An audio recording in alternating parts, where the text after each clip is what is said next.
Chapter 1. The Trail of the Meat. Dark spruce forest frowned on either side the frozen waterway. The trees had been stripped by a recent wind of their white covering of frost, and they seemed to lean towards each other, black and ominous in the fading light. A vast silence reigned over the land. The land itself was a desolation, lifeless, without movement, so lone and cold that the spirit of it was not even that of sadness.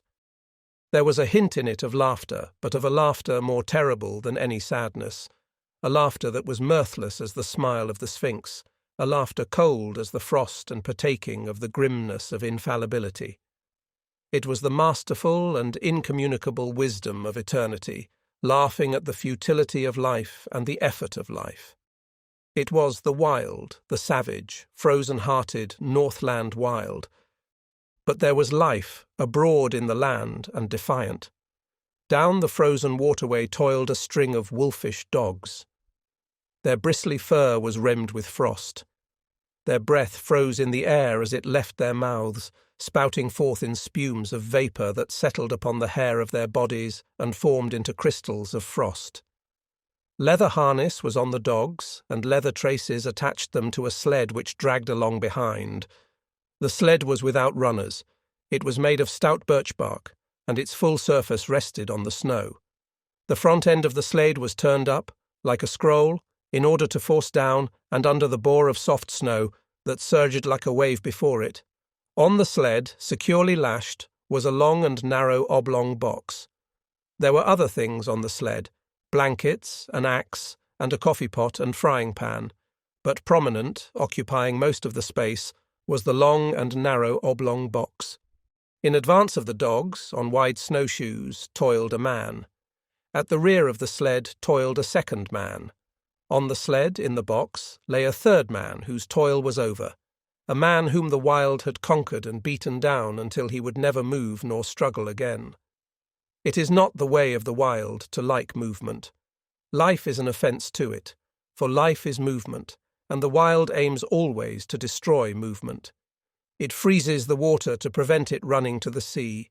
It drives the sap out of the trees till they are frozen to their mighty hearts, and most ferociously and terribly of all does the wild harry and crush into submission man who is the most restless of life, ever in revolt against the dictum that all movement must in the end come to the cessation of movement. But at front and rear, unawed and indomitable, toiled the two men who were not yet dead. Their bodies were covered with fur and soft tanned leather. Eyelashes and cheeks and lips were so coated with the crystals from their frozen breath that their faces were not discernible. This gave them the seeming of ghostly masks, undertakers in a spectral world at the funeral of some ghost. But under it all they were men, penetrating the land of desolation and mockery and silence, puny adventurers bent on colossal adventure, pitting themselves against the might of a world as remote and alien and pulseless as the abysses of space. They travelled on without speech, saving their breath for the work of their bodies. On every side was the silence, pressing upon them with a tangible presence. It affected their minds as the many atmospheres of deep water affect the body of the diver. It crushed them with the weight of unending vastness and unalterable decree. It crushed them into the remotest recesses of their own minds, pressing out of them, like juices from the grape, all the false ardours and exaltations and undue self-values of the human soul, until they perceived themselves finite and small, specks and motes, moving with weak cunning and little wisdom amidst the play and interplay of the great blind elements and forces. An hour went by, and a second hour. The pale light of the short sunless day was beginning to fade when a faint far cry arose on the still air. It soared upward with a swift rush till it reached its topmost note, where it persisted, palpitant and tense, and then slowly died away. It might have been a lost soul wailing, had it not been invested with a certain sad fierceness and hungry eagerness. The front man turned his head until his eyes met the eyes of the man behind. And then, Across the narrow oblong box, each nodded to the other. A second cry arose, piercing the silence with needle-like shrillness. Both men located the sound. It was to the rear, somewhere in the snow expanse they had just traversed. A third and answering cry arose, also to the rear and to the left of the second cry. "They're after us, Bill," said the man at the front. His voice sounded hoarse and unreal, and he had spoken with apparent effort. "Meat is scarce," answered his comrade. "I ain't seen a rabbit sign for days." Thereafter they spoke no more, though their ears were keen for the hunting cries that continued to rise behind them. At the fall of darkness, they swung the dogs into a cluster of spruce trees on the edge of the waterway and made a camp. The coffin, at the side of the fire, served for seat and table. The wolf dogs, clustered on the far side of the fire, snarled and bickered among themselves, but evinced no inclination to stray off into the darkness. "Seems to me, Henry, they're staying remarkable close to camp," Bill commented. Henry, squatting over the fire and settling the pot of coffee with a piece of ice, nodded. Nor did he speak till he had taken his seat on the coffin and begun to eat. "They know where their hides is safe," he said. "They'd sooner eat grub than be grub. They're pretty wise, them dogs." Bill shook his head. "Oh, I don't know." His comrade looked at him curiously. "First time I ever heard you say anything about their not being wise." "Henry," said the other, munching with deliberation the beans he was eating, "did you happen to notice the way them dogs kicked up when I was a-feeding them?" "They did cut up more'n usual," Henry acknowledged. "How many dogs have we got, Henry?" "6. "Well, Henry—" Bill stopped for a moment, in order that his words might gain greater significance. "As I was saying, Henry, we've got 6 dogs. I took 6 fish out of the bag. I gave 1 fish to each dog, and, Henry, I was 1 fish short." "You counted wrong." "We've got 6 dogs," the other reiterated dispassionately. "I took out 6 fish. 1 ear didn't get no fish. I came back to the bag afterward and got his fish." "We've only got 6 dogs," Henry said. "Henry," Bill went on, "I won't say they was all dogs, but there was 7 of 'em that got fish." Henry stopped eating to glance across the fire and count the dogs. "There's only 6 now," he said. "I saw the other one run off across the snow," Bill announced with cool positiveness. "I saw 7. Henry looked at him commiseratingly and said, "I'll be almighty glad when this trip's over." "What do you mean by that?" Bill demanded. "I mean that this load of ourn is getting on your nerves and that you're beginning to see things." "I thought of that," Bill answered gravely. "And so, when I saw it run off across the snow, I looked in the snow and saw its tracks. Then I counted the dogs, and there was still 6 of 'em. The tracks is there in the snow now. Do you want to look at 'em? I'll show 'em to you." Henry did not reply, but munched on in silence until, the meal finished, he topped it with a final cup of coffee. He wiped his mouth with the back of his hand and said, "Then you're thinking as it was?" A long wailing cry, fiercely sad, from somewhere in the darkness, had interrupted him. He stopped to listen to it. Then he finished his sentence with a wave of his hand toward the sound of the cry. "One of them?" Bill nodded. "I'd a blame sight sooner think that than anything else. You noticed yourself the row the dogs made." Cry after cry, and answering cries, were turning the silence into a bedlam. From every side the cries arose, and the dogs betrayed their fear by huddling together and so close to the fire that their hair was scorched by the heat. Bill threw on more wood before lighting his pipe. "I'm thinking you're down in the mouth some," Henry said. "Henry." He sucked meditatively at his pipe for some time before he went on. "Henry, I was a-thinking what a blame sight luckier he is than you and me'll ever be."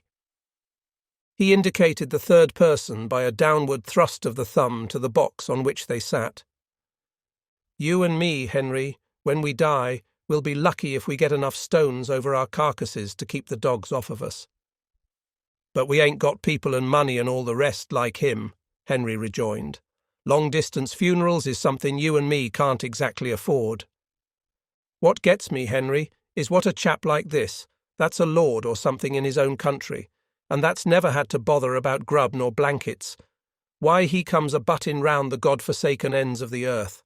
That's what I can't exactly see." "He might have lived to a ripe old age if he'd stayed at home," Henry agreed. Bill opened his mouth to speak, but changed his mind. Instead, he pointed towards the wall of darkness that pressed about them from every side. There was no suggestion of form in the utter blackness. Only could be seen a pair of eyes gleaming like live coals. Henry indicated with his head a second pair and a third. A circle of the gleaming eyes had drawn about their camp. Now and again a pair of eyes moved or disappeared to appear again a moment later. The unrest of the dogs had been increasing, and they stampeded in a surge of sudden fear to the near side of the fire, cringing and crawling about the legs of the men. In the scramble, one of the dogs had been overturned on the edge of the fire, and it had yelped with pain and fright as the smell of its singed coat possessed the air.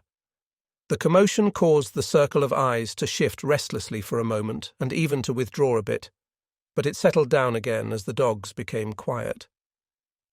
"Henry, it's a blame misfortune to be out of ammunition." Bill had finished his pipe and was helping his companion to spread the bed of fur and blanket upon the spruce boughs which he had laid over the snow before supper. Henry grunted and began unlacing his moccasins. "How many cartridges did you say you had left?" he asked. "3," came the answer, "and I wished it was 300. Then I'd show 'em what for, damn 'em." He shook his fist angrily at the gleaming eyes and began securely to prop his moccasins before the fire. "And I wish this cold snapped break," he went on. "It's been 50 below for 2 weeks now. And I wished I'd never started on this trip, Henry. I don't like the looks of it. I don't feel right, somehow. And while I'm wishing, I wished the trip was over and done with, and you and me a-sitting by the fire in Fort McGurry just about now and playing crib-a-gee. That's what I wished." Henry grunted and crawled into bed. As he dozed off, he was aroused by his comrade's voice. "Say, Henry, that other one that come in and got a fish, why didn't the dogs pitch into it? That's what's bothering me." "You're bothering too much, Bill," came the sleepy response. "You was never like this before. You just shut up now and go to sleep and you'll be all hunky-dory in the morning. Your stomach's sour, that's what's bothering you." The men slept, breathing heavily, side by side, under the one covering. The fire died down, and the gleaming eyes drew closer the circle they had flung about the camp. The dogs clustered together in fear, now and again snarling menacingly as a pair of eyes drew close. Once their uproar became so loud that Bill woke up. He got out of bed carefully, so as not to disturb the sleep of his comrade, and threw more wood on the fire. As it began to flame up, the circle of eyes drew farther back. He glanced casually at the huddling dogs. He rubbed his eyes and looked at them more sharply. Then he crawled back into the blankets. "Henry," he said. "Oh, Henry." Henry groaned as he passed from sleep to waking and demanded, "What's wrong now?" "Nothing," came the answer. "Only there's 7 of 'em again. I just counted." Henry acknowledged receipt of the information with a grunt that slid into a snore as he drifted back into sleep. In the morning it was Henry who awoke first and routed his companion out of bed. Daylight was yet 3 hours away, though it was already 6 o'clock, and in the darkness Henry went about preparing breakfast, while Bill rolled the blankets and made the sled ready for lashing. "Say, Henry," he asked suddenly, "how many dogs did you say we had?" 6. "Wrong," Bill proclaimed triumphantly. 7 again?" Henry queried. "No, 5. One's gone." "The hell!" Henry cried in wrath, leaving the cooking to come and count the dogs. "You're right, Bill," he concluded. "Fatty's gone. And he went like greased lightning once he got started. Couldn't have seen him for smoke." "No chance at all," Henry concluded. "They just swallowed 'em alive. I bet he was yelping as he went down their throats, damn 'em." "He always was a fool dog," said Bill. "But no fool dog ought to be fool enough to go off and commit suicide that way." He looked over the remainder of the team with a speculative eye that summed up instantly the salient traits of each animal. "I bet none of the others would do it." "Couldn't drive 'em away from the fire with a club," Bill agreed. "I always did think there was something wrong with Fatty anyway." And this was the epitaph of a dead dog on the Northland Trail, less scant than the epitaph of many another dog, of many a man. Chapter 2. The she-wolf, breakfast eaten and the slim camp outfit lashed to the sled, the men turned their backs on the cheery fire and launched out into the darkness. At once began to rise the cries that were fiercely sad, cries that called through the darkness and cold to one another and answered back. Conversation ceased. Daylight came at 9 o'clock. At midday the sky to the south warmed to rose colour, and marked where the bulge of the earth intervened between the meridian sun and the northern world. But the rose colour swiftly faded. The grey light of day that remained lasted until 3 o'clock, when it too faded, and the pall of the Arctic night descended upon the lone and silent land. As darkness came on, the hunting cries to right and left and rear drew closer, so close that more than once they sent surges of fear through the toiling dogs, throwing them into short-lived panics. At the conclusion of one such panic, when he and Henry had got the dogs back in the traces, Bill said, "I wish they'd strike game somewheres and go away and leave us alone." "They do get on the nerves horrible," Henry sympathised. They spoke no more until camp was made. Henry was bending over and adding ice to the babbling pot of beans when he was startled by the sound of a blow, an exclamation from Bill, and a sharp, snarling cry of pain from among the dogs. He straightened up in time to see a dim form disappearing across the snow into the shelter of the dark. Then he saw Bill, standing amid the dogs, half triumphant, half crestfallen, in one hand a stout club, in the other the tail and part of the body of a sun-cured salmon. "It got half of it," he announced, "but I got a whack at it just the same. Do you hear it squeal?" "What did it look like?" Henry asked. "Couldn't see, but it had 4 legs and a mouth and hair and looked like any dog. Must be a tame wolf, I reckon. It's damned tame, whatever it is, coming in here at feeding time and getting its whack of fish." That night, when supper was finished and they sat on the oblong box and pulled at their pipes, the circle of gleaming eyes drew in even closer than before. "I wished they'd spring up a bunch of moose or something and go away and leave us alone," Bill said. Henry grunted with an intonation that was not all sympathy, and for a quarter of an hour they sat on in silence, Henry staring at the fire and Bill at the circle of eyes that burned in the darkness just beyond the firelight. "I wished we was pulling into McGurry right now," he began again.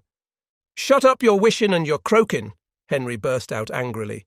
"Your stomach's sour. That's what's ailing you. Swallow a spoonful of soddy and you'll sweeten up wonderful and be more pleasant company." In the morning, Henry was aroused by fervid blasphemy that proceeded from the mouth of Bill. Henry propped himself up on an elbow and looked to see his comrade standing among the dogs beside the replenished fire, his arms raised in objurgation, his face distorted with passion. "Hello?" Henry called. "What's up now?" "Frog's gone," came the answer. "No." "I tell you yes." Henry leaped out of the blankets and to the dogs. He counted them with care, and then joined his partner in cursing the power of the wild that had robbed them of another dog. "Frog was the strongest dog of the bunch," Bill pronounced finally. "And he was no fool dog neither," Henry added, and so was recorded the second epitaph in 2 days. A gloomy breakfast was eaten, and the 4 remaining dogs were harnessed to the sled. The day was a repetition of the days that had gone before. The men toiled without speech across the face of the frozen world. The silence was unbroken save by the cries of their pursuers that, unseen, hung upon their rear. With the coming of night in the mid-afternoon, the cries sounded closer as the pursuers drew in according to their custom, and the dogs grew excited and frightened, and were guilty of panics that tangled the traces and further depressed the two men. "There, that'll fix you fool critters," Bill said with satisfaction that night, standing erect at completion of his task. Henry left the cooking to come and see. Not only had his partner tied the dogs up, but he had tied them, after the Indian fashion, with sticks. About the neck of each dog he had fastened a leather thong. To this, and so close to the neck that the dog could not get his teeth to it, he had tied a stout stick 4 or 5 feet in length. The other end of the stick, in turn, was made fast to a stake in the ground by means of a leather thong. The dog was unable to gnaw through the leather at his own end of the stick. The stick prevented him from getting at the leather that fastened the other end. Henry nodded his head approvingly. "It's the only contraption that'll ever hold one ear," he said. "He can gnaw through leather as clean as a knife, and Jez about half as quick. They all'll be here in the morning hunky-dory." "You just bet they will," Bill affirmed. "If one of 'em turns up missing, I'll go without my coffee." "They just know we ain't loaded to kill," Henry remarked at bedtime, indicating the gleaming circle that hemmed them in. "If we could put a couple of shots into 'em, they'd be more respectful. They come closer every night. Get the firelight out of your eyes and look hard. There, did you see that one?" For some time the two men amused themselves with watching the movement of vague forms on the edge of the firelight. By looking closely and steadily at where a pair of eyes burned in the darkness, the form of the animal would slowly take shape.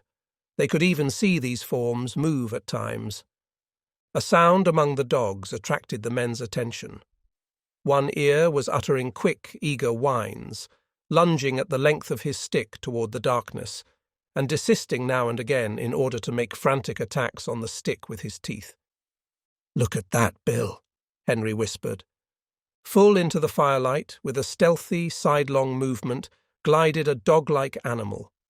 It moved with commingled mistrust and daring, cautiously observing the men, its attention fixed on the dogs. One ear strained the full length of the stick toward the intruder and whined with eagerness. "That fool One Ear don't seem scared much," Bill said in a low tone. "It's a she-wolf," Henry whispered back, "and that accounts for Fatty and Frog. She's the decoy for the pack. She draws out the dog, and then all the rest pitches in and eats 'em up." The fire crackled. A log fell apart with a loud spluttering noise. At the sound of it, the strange animal leaped back into the darkness. "Henry, I'm a-thinkin'," Bill announced. "Thinking what?" "I'm a-thinkin' that was the one I lambasted with the club." "Ain't the slightest doubt in the world," was Henry's response. "And right here I want to remark," Bill went on, that animal's familiarity with campfires is suspicious and immoral." "It knows for certain more'n a self-respecting wolf ought to know," Henry agreed. "A wolf that knows enough to come in with the dogs at feeding time has had experiences." "Old Villain had a dog once that run away with the wolves," Bill cogitates aloud. "I ought to know. I shot it out of the pack in a moose pasture over on Little Stick, and old Villain cried like a baby. Hadn't seen it for 3 years, he said. Been with the wolves all that time." "I reckon you've called the turn, Bill. That wolf's a dog, and it's eaten fish many's the time from the hand of man. And if I get a chance at it, that wolf that's a dog'll be jest meat," Bill declared. "We can't afford to lose no more animals." "But you've only got 3 cartridges," Henry objected. "I'll wait for a dead sure shot," was the reply. In the morning, Henry renewed the fire and cooked breakfast to the accompaniment of his partner's snoring. "You was sleeping just too comfortable for anything," Henry told him as he routed him out for breakfast. "I hadn't the heart to rouse you." Bill began to eat sleepily. He noticed that his cup was empty and started to reach for the pot. But the pot was beyond arm's length and beside Henry. "Say, Henry," he chided gently, "ain't you forgot something? Henry looked about with great carefulness and shook his head. Bill held up the empty cup. "You don't get no coffee?" Henry announced. "Ain't run out?" Bill asked anxiously. "Nope." "Ain't thinking it'll hurt my digestion?" "Nope." A flush of angry blood pervaded Bill's face. "Then it's jest warm and anxious I am to be hearing you explain yourself," he said. "Spanker's gone," Henry answered. Without haste, with the air of one resigned to misfortune, Bill turned his head, and from where he sat counted the dogs. "How'd it happen?" he asked apathetically. Henry shrugged his shoulders. "Don't know. Unless One Ear gnawed 'em loose. He couldn't have done it himself, that's sure." "The darned cuss." Bill spoke gravely and slowly, with no hint of the anger that was raging within. "Jess, because he couldn't chew himself loose, he chews Spanker loose." "Well, Spanker's troubles is over anyway. I guess he's digested by this time and cavorting over the landscape in the bellies of 20 different wolves," was Henry's epitaph on this, the latest lost dog. "Have some coffee, Bill?" But Bill shook his head. "Go on," Henry pleaded, elevating the pot. Bill shoved his cup aside. "I'll be ding-dong-dangered if I do. I said I wouldn't if Airy Dog turned up missing, and I won't." "It's darn good coffee," Henry said enticingly. But Bill was stubborn, and he ate a dry breakfast washed down with mumbled curses at One Ear for the trick he had played. "I'll tie 'em up out of reach of each other tonight," Bill said as they took the trail. They had travelled little more than 100 yards, when Henry, who was in front, bent down and picked up something with which his snowshoe had collided. It was dark and he could not see it, but he recognized it by the touch. He flung it back so that it struck the sled and bounced along until it fetched up on Bill's snowshoes. "Maybe you'll need that in your business," Henry said. Bill uttered an exclamation. It was all that was left of Spanker, the stick with which he had been tied. "They ate 'em hide and all," Bill announced. "The stick's as clean as a whistle. They've ate the leather off on both ends. They're damn hungry, Henry, and they'll have you and me guessing before this trip's over." Henry laughed defiantly. "I ain't been trailed this way by wolves before, but I've gone through a whole lot worse and kept my health. Takes more'n a handful of them pesky critters to do for yours truly, Bill, my son." I don't know," Bill muttered ominously. "Well, you'll know all right when we pull into McGurry." "I ain't feeling special enthusiastic," Bill persisted. "You're off colour. That's what's the matter with you," Henry dogmatized. "What you need is quinine, and I'm going to dose you up stiff as soon as we make McGurry." Bill grunted his disagreement with the diagnosis and lapsed into silence. The day was like all the days. Light came at 9 o'clock. At 12 o'clock the southern horizon was warmed by the unseen sun, and then began the cold grey of afternoon that would merge 3 hours later into night. It was just after the sun's futile effort to appear that Bill slipped the rifle from under the sled lashings and said, "You keep right on, Henry. I'm going to see what I can see." "You'd better stick by the sled," his partner protested. "You've only got 3 cartridges, and there's no telling what might happen." "Who's croaking now?" Bill demanded triumphantly. Henry made no reply and plodded on alone, though often he cast anxious glances back into the grey solitude where his partner had disappeared. An hour later, taking advantage of the cut-offs around which the sled had to go, Bill arrived. "They're scattered and ranging along wide," he said. "Keeping up with us and looking for game at the same time. You see, they're sure of us, only they know they've got to wait to get us. In the meantime, they're willing to pick up anything eatable that comes handy." "You mean they think they're sure of us?" Henry objected pointedly. But Bill ignored him. "I seen some of them. They're pretty thin. They ain't had a bite in weeks, I reckon, outside of Fatty and Frog and Spanker, and there's so many of 'em that didn't go far. They're remarkable thin. Their ribs is like washboards, and their stomachs is right up against their backbones. They're pretty desperate, I can tell you, They'll be going mad yet, and then watch out." A few minutes later, Henry, who was now travelling behind the sled, emitted a low, warning whistle. Bill turned and looked, then quietly stopped the dogs. To the rear, from around the last bend and plainly into view, on the very trail they had just covered, trotted a furry, slinking form. Its nose was to the trail, and it trotted with a peculiar, sliding, effortless gait. When they halted, it halted, throwing up its head and regarding them steadily with nostrils that twitched as it caught and studied the scent of them. "It's the she-wolf," Bill answered. The dogs had lain down in the snow, and he walked past them to join his partner in the sled. Together they watched the strange animal that had pursued them for days, and that had already accomplished the destruction of half their dog team. After a searching scrutiny, the animal trotted forward a few steps. This it repeated several times, till it was a short 100 yards away. It paused, head up, close by a clump of spruce trees, and with sight and scent studied the outfit of the watching men. It looked at them in a strangely wistful way, after the manner of a dog, but in its wistfulness there was none of the dog affection. It was a wistfulness bred of hunger, as cruel as its own fangs, as merciless as the frost itself. It was large for a wolf, its gaunt frame advertising the lines of an animal that was among the largest of its kind. "Stands pretty close to 2.5 feet at the shoulders," Henry commented, "and I'll bet it ain't far from 5 feet long." "Kind of strange colour for a wolf," was Bill's criticism. "I never seen a red wolf before. Looks almost cinnamon to me." The animal was certainly not cinnamon-coloured. Its coat was the true wolf coat. The dominant colour was grey, and yet there was to it a faint reddish hue. A hue that was baffling, that appeared and disappeared. That was more like an illusion of the vision.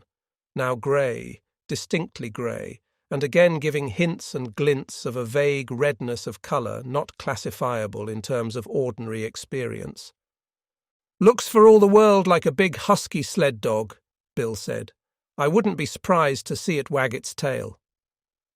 "Hello, you husky," he called. "Come here, you whatever your name is." "Ain't a bit scared of you?" Henry laughed. Bill waved his hand at it threateningly and shouted loudly, but the animal betrayed no fear. The only change in it that they could notice was an accession of alertness. It still regarded them with the merciless wistfulness of hunger. They were meat, and it was hungry, and it would like to go in and eat them if it dared. "Look here, Henry," Bill said, unconsciously lowering his voice to a whisper because of what he imitated. "We've got 3 cartridges, but it's a dead shot. Couldn't miss it. It's got away with 3 of our dogs, and we ought to put a stop to it. What do you say?" Henry nodded his consent. Bill cautiously slipped the gun from under the sled lashing. The gun was on the way to his shoulder, but it never got there. For in that instant the she-wolf leaped sidewise from the trail into the clump of spruce trees and disappeared. The 2 men looked at each other. Henry whistled long and comprehendingly. "I might have knowed it," Bill chided himself aloud as he replaced the gun. "Of course, a wolf that knows enough to come in with the dogs at feeding time and know all about shooting irons. I tell you right now, Henry, that critter's the cause of all our trouble. We'd have 6 dogs at the present time, 'stead of 3, if it wasn't for her. And I tell you right now, Henry, I'm going to get her. She's too smart to be shot in the open, but I'm going to lay for her. I'll bushwhack her as sure as my name is Bill." "You needn't stray off too far in doing it," his partner admonished. "If that pack ever starts to jump you, them 3 cartridges 'd be worth no more'n 3 whoops in hell. Them animals is damn hungry, and once they start in, they'll sure get you, Bill." They camped early that night. 3 dogs could not drag the sled so fast nor for so long hours as could 6, and they were showing unmistakable signs of playing out. And the men went early to bed, Bill first seeing to it that the dogs were tied out of gnawing reach of one another. But the wolves were growing bolder, and the men were aroused more than once from their sleep. So near did the wolves approach that the dogs became frantic with terror, and it was necessary to replenish the fire from time to time in order to keep the adventurous marauders at safer distance. "I've heard sailors talk of sharks following a ship," Bill remarked, as he crawled back into the blankets after one such replenishing of the fire. "Well, them wolves is land sharks. They know their business better'n we do, and they ain't a-holding our trail this way for their health. They're going to get us. They're sure going to get us, Henry." "They've half got you a-ready a-talking like that," Henry retorted sharply. "A man's half licked when he says he is, and you're half eaten from the way you're going on about it." "They've got away with better men than you and me," Bill answered. "Oh, shet up your croaking. You make me all fired tired." Henry rolled over angrily on his side, but was surprised that Bill made no similar display of temper. This was not Bill's way, for he was easily angered by sharp words. Henry thought long over it before he went to sleep, and as his eyelids fluttered down and he dozed off, the thought in his mind was, "There's no mistaking it, Bill's almighty blue. I'll have to cheer him up tomorrow." Chapter 3. The Hunger Cry. The day began auspiciously. They had lost no dogs during the night, and they swung out upon the trail and into the silence, the darkness, and the cold with spirits that were fairly light. Bill seemed to have forgotten his forebodings of the previous night, and even waxed facetious with the dogs when, at midday, they overturned the sled on a bad piece of trail. It was an awkward mix-up. The sled was upside down and jammed between a tree trunk and a huge rock, and they were forced to unharness the dogs in order to straighten out the tangle. The two men were bent over the sled and trying to right it, when Henry observed One Ear sidling away. "Here, you, One Ear," he cried, straightening up and turning around on the dog. But One Ear broke into a run across the snow, his traces trailing behind him. And there, out in the snow of their back track, was the she-wolf waiting for him. As he neared her, he became suddenly cautious. He slowed down to an alert and mincing walk, and then stopped.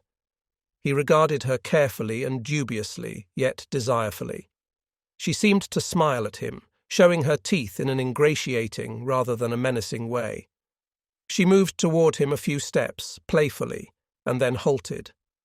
One Ear drew near to her, still alert and cautious, his tail and ears in the air, his head held high. He tried to sniff noses with her, but she retreated playfully and coyly. Every advance on his part was accompanied by a corresponding retreat on her part. Step by step, she was luring him away from the security of his human companionship. Once, as though a warning had in vague ways flitted through his intelligence, he turned his head and looked back at the overturned sled, at his teammates, and at the two men who were calling to him. But whatever idea was forming in his mind was dissipated by the she-wolf, who advanced upon him, sniffed noses with him for a fleeting instant, and then resumed her coy retreat before his renewed advances. In the meantime, Bill had bethought himself of the rifle. But it was jammed beneath the overturned sled, and by the time Henry had helped him to right the load, One Ear and the she-wolf were too close together and the distance too great to risk a shot. Too late One Ear learned his mistake. Before they saw the cause, the two men saw him turn and start to run back toward them.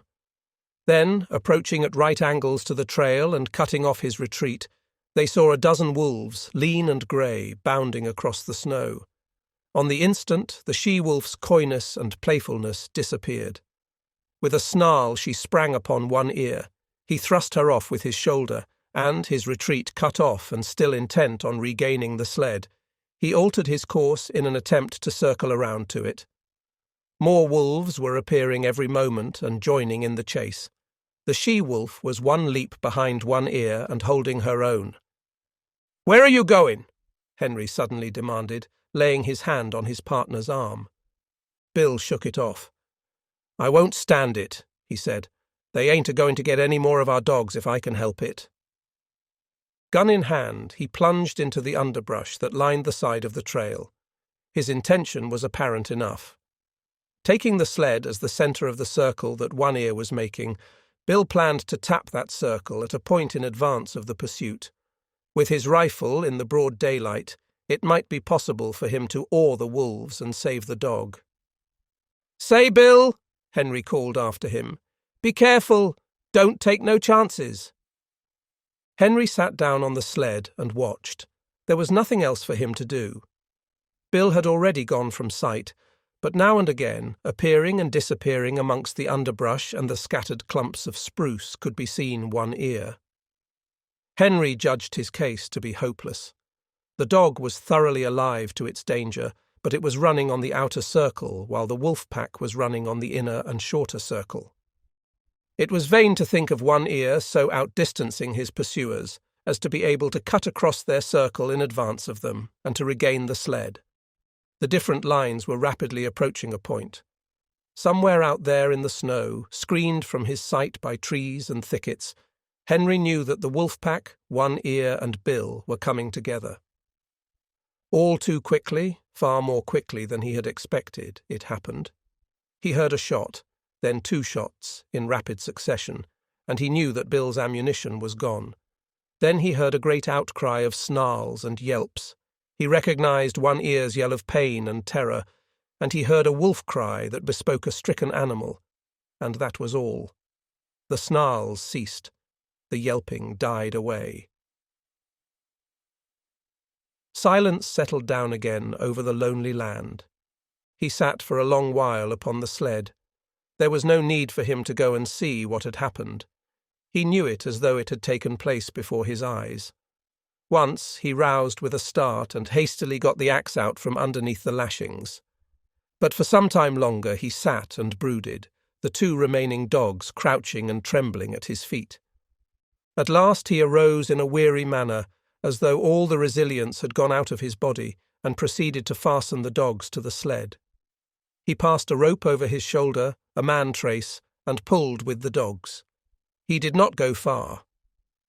At the first hint of darkness he hastened to make a camp, and he saw to it that he had a generous supply of firewood. He fed the dogs, cooked and ate his supper, and made his bed close to the fire. But he was not destined to enjoy that bed. Before his eyes closed, the wolves had drawn too near for safety. It no longer required an effort of the vision to see them. They were all about him and the fire in a narrow circle, and he could see them plainly in the firelight, lying down, sitting up, crawling forward on their bellies, or slinking back and forth. They even slept. Here and there he could see one curled up in the snow like a dog, taking the sleep that was now denied himself. He kept the fire brightly blazing, for he knew that it alone intervened between the flesh of his body and their hungry fangs.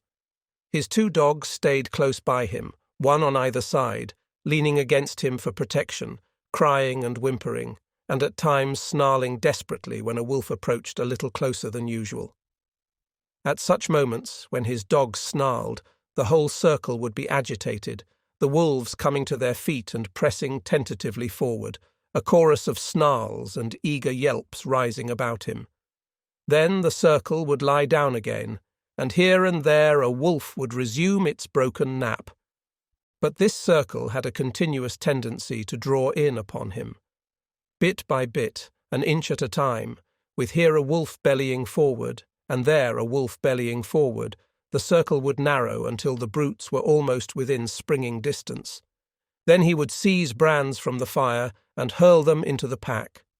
A hasty drawing back always resulted, accompanied by angry yelps and frightened snarls, when a well-aimed brand struck and scorched a too daring animal.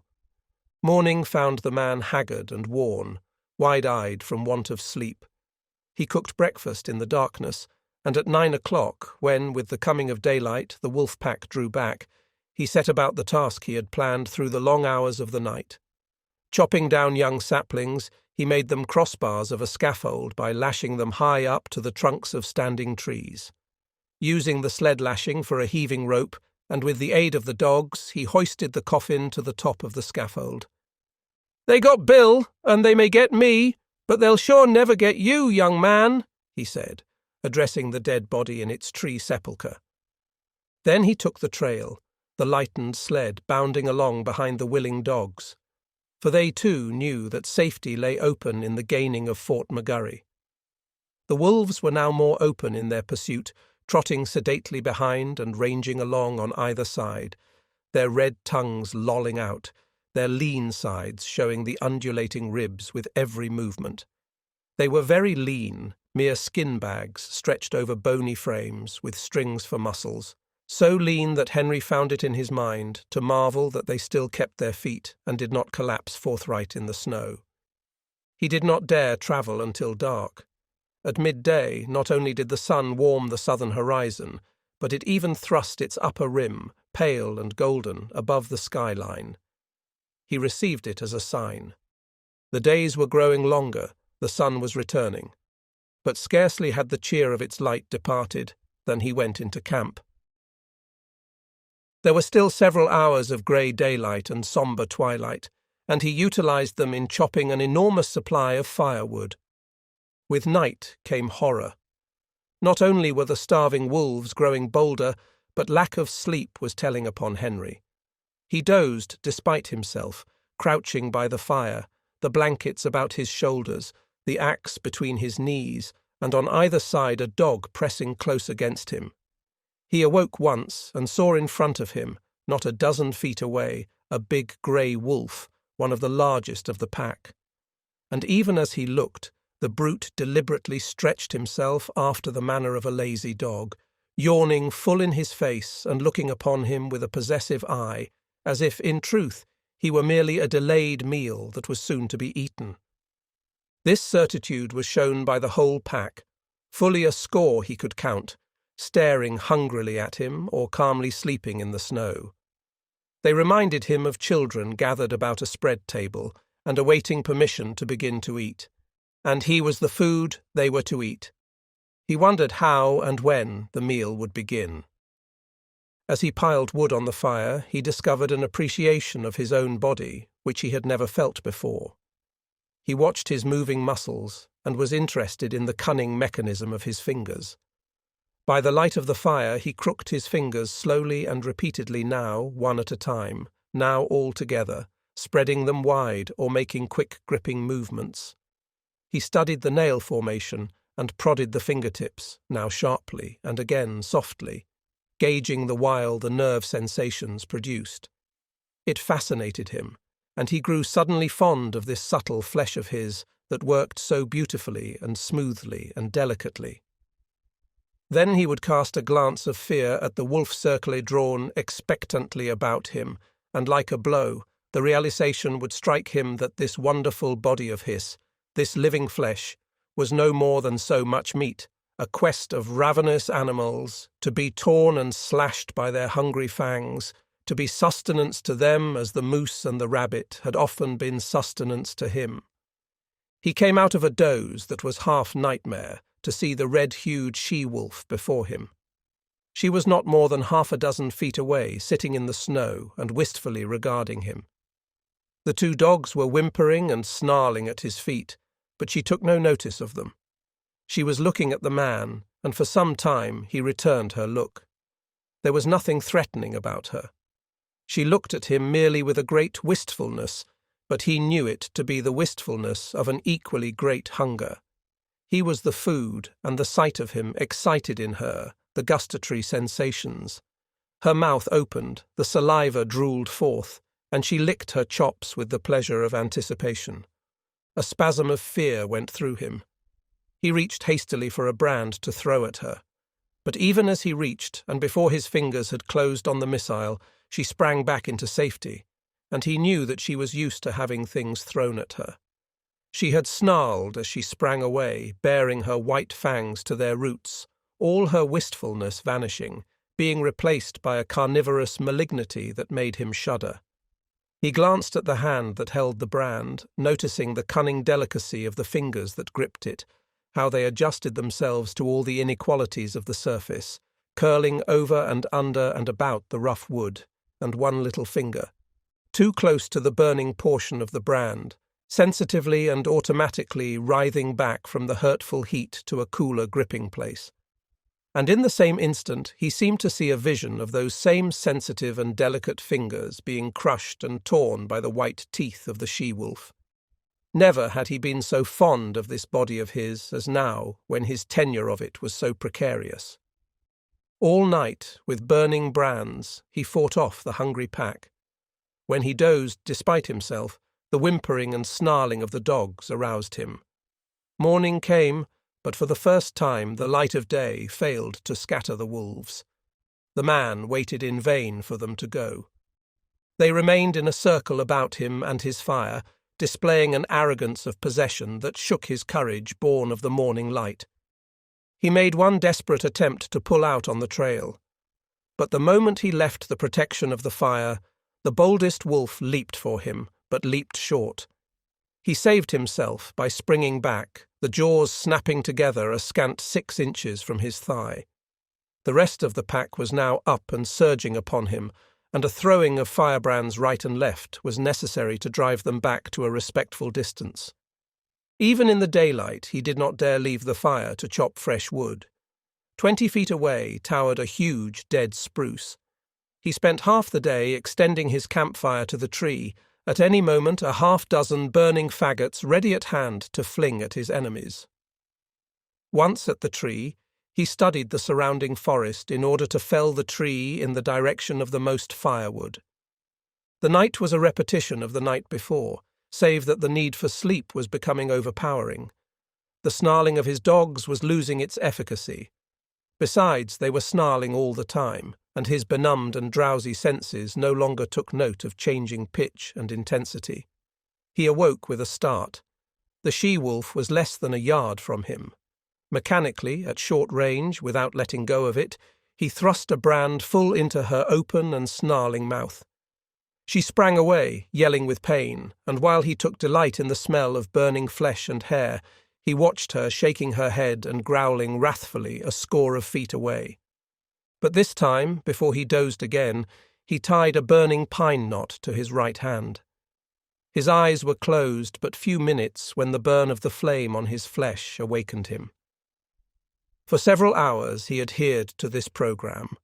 Every time he was thus awakened, he drove back the wolves with flying brands, replenished the fire, and rearranged the pine knot on his hand.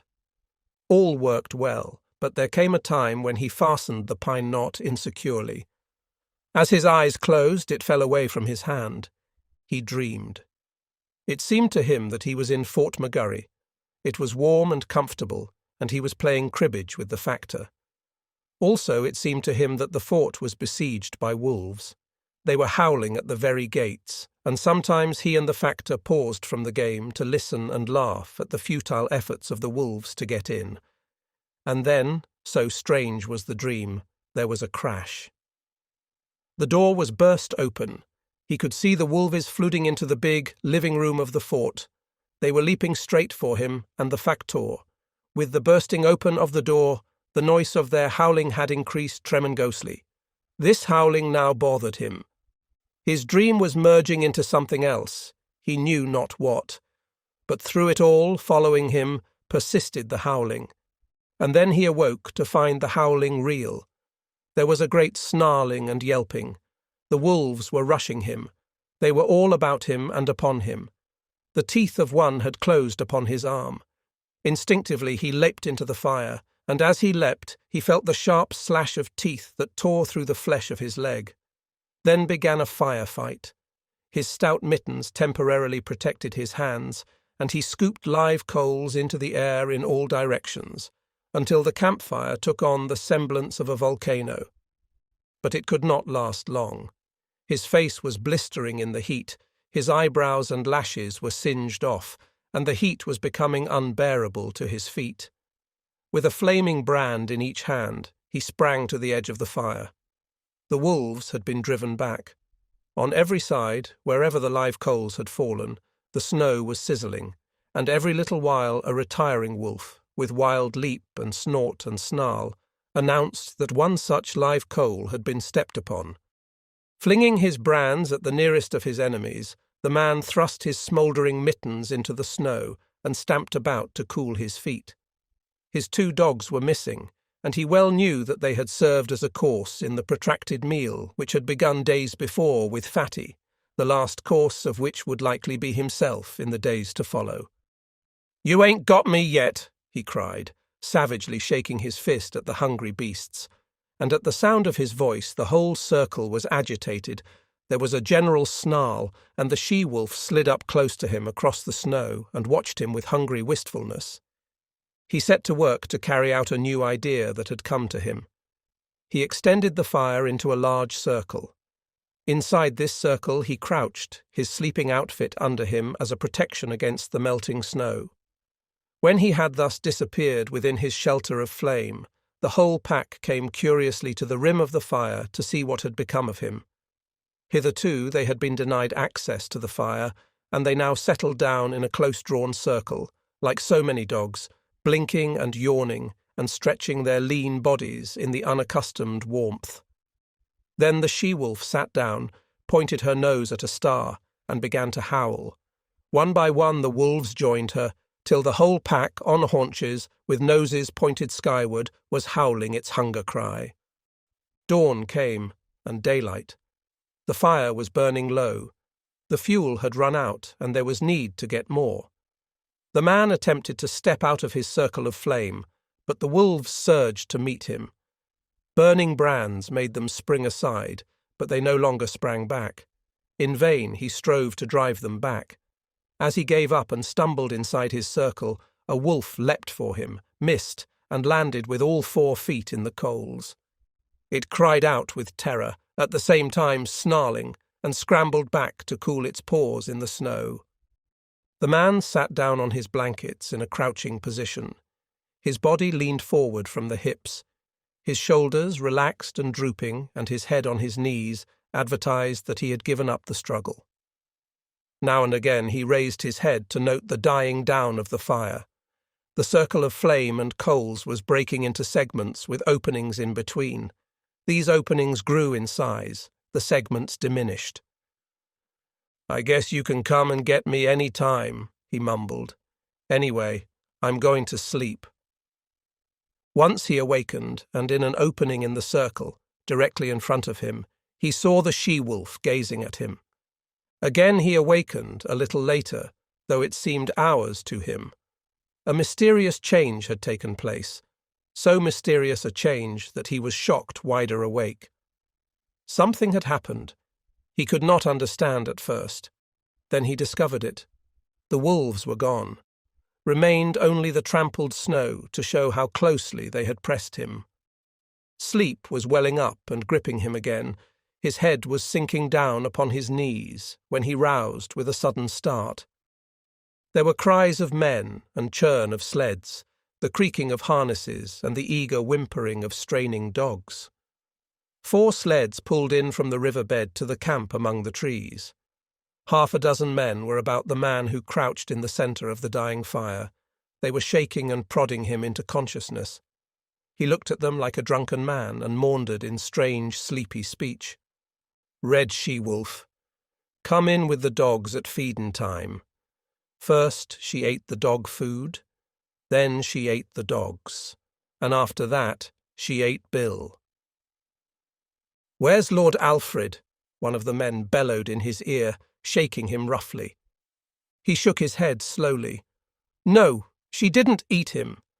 He's roosting in a tree at the last camp." "Dead!" the man shouted. "And in a box?" Henry answered. He jerked his shoulder petulantly away from the grip of his questioner. "Say, you lemme alone? I'm Jess's plump, tuckered out. Goo night, everybody." His eyes fluttered and went shut. His chin fell forward on his chest, and even as they eased him down upon the blankets, his snores were rising on the frosty air. But there was another sound. Far and faint it was, in the remote distance, the cry of the hungry wolf pack as it took the trail of other meat than the man it had just missed. Part 2. Chapter 1. The Battle of the Fangs. It was the she-wolf who had first caught the sound of men's voices and the whining of the sled dogs, and it was the she-wolf who was first to spring away from the cornered man in his circle of dying flame. The pack had been loath to forego the kill it had hunted down, and it lingered for several minutes, making sure of the sounds, and then it, too, sprang away on the trail made by the she-wolf. Running at the forefront of the pack was a large grey wolf, one of its several leaders. It was he who directed the pack's course on the heels of the she-wolf. It was he who snarled warningly at the younger members of the pack or slashed at them with his fangs when they ambitiously tried to pass him. And it was he who increased the pace when he sighted the she-wolf, now trotting slowly across the snow. She dropped in alongside by him, as though it were her appointed position, and took the pace of the pack. He did not snarl at her, nor show his teeth, when any leap of hers chanced to put her in advance of him. On the contrary, he seemed kindly disposed toward her, too kindly to suit her, for he was prone to run near to her, and when he ran too near, it was she who snarled and showed her teeth. Nor was she above slashing his shoulder sharply on occasion. At such times he betrayed no anger. He merely sprang to the side and ran stiffly ahead for several awkward leaps, in carriage and conduct resembling an abashed country swain. This was his one trouble in the running of the pack, but she had other troubles. On her other side ran a gaunt old wolf, grizzled and marked with the scars of many battles. He ran always on her right side. The fact that he had but one eye, and that the left eye, might account for this. He also was addicted to crowding her, to veering toward her till his scarred muzzle touched her body, or shoulder, or neck. As with the running mate on the left, she repelled these attentions with her teeth, but when both bestowed their attentions at the same time, she was roughly jostled, being compelled, with quick snaps to either side, to drive both lovers away, and at the same time to maintain her forward leap with the pack and see the way of her feet before her. At such times her running mates flashed their teeth and growled threateningly across at each other. They might have fought, but even wooing and its rivalry waited upon the more pressing hunger need of the pack. After each repulse, when the old wolf sheered abruptly away from the sharp-toothed object of his desire, he shouldered against a young 3-year-old that ran on his blindrietseg. This young wolf had attained his full size, and considering the weak and famished condition of the pack, he possessed more than the average vigour and spirit. Nevertheless, he ran with his head even with the shoulder of his one-eyed elder. When he ventured to run abreast of the older wolf, which was seldom, a snarl and a snap sent him back even with the shoulder again. Sometimes, however, he dropped cautiously and slowly behind and edged in between the old leader and the she-wolf. This was doubly resented, even triply resented. When she snarled her displeasure, the old leader would whirl on the 3-year-old. Sometimes she whirled with him, and sometimes the young leader on the left whirled too.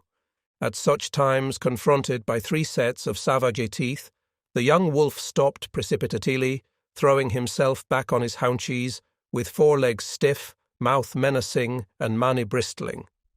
This confusion in the front of the moving pack always caused confusion in the rear. The wolves behind collided with the young wolf and expressed their displeasure by administering sharp nips on his hind legs and flanks. He was laying up trouble for himself, for lack of food, and short tempers went together. But with the boundless faith of youth, he persisted in repeating the manoeuvre every little while, though it never succeeded in gaining anything for him but discomfiture. Had there been food, love-making and fighting would have gone on apace, and the pack formation would have been broken up.